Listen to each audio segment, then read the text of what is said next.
بسم اللہ الرحمن الرحیم۔ السلام علیکم۔ شمالی نائجیریا کے صوبہ گنگولی میں واقع موب نامی گاؤں میں ایک نہایت عبرتناک اور نصیحت آموز واقعہ پیش آیا کہ عمر گیمو نامی ایک شخص جو پیدائشی طور پر عیسائی تھا لیکن مسلمانوں کے اخلاق، سیرت و کردار اور حسن معاشرت سے متاثر ہو کر اسلام قبول کر لیا تھا۔ اس کی بد نصیبی کے زیور اسلام سے آراستہ ہونے اور عرصہ دراز تک اسلامی زندگی گزارنے کے بعد پھر مرتد ہو گیا۔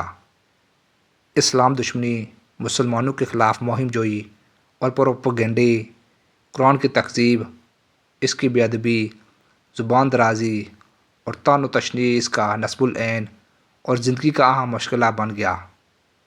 چنانچہ ایک روز کسی گرجا گھر میں عیسائیوں کے ایک بڑے مجمع کے سامنے حسب معمول اپنے خطاب کے دوران قرآن کی تکذیب اور استہزاء کیا۔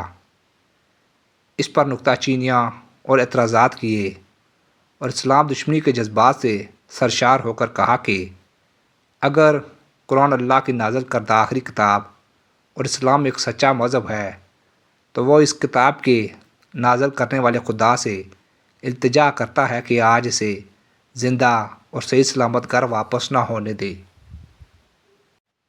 قدرت الہی کی کرشمہ سازی کے کلیسا سے نکل کر گھر جاتے ہوئے راستے کے ایک چھوٹے سے نالے کو پار کرنے کی کوشش کی مگر پار نہ ہو سکا۔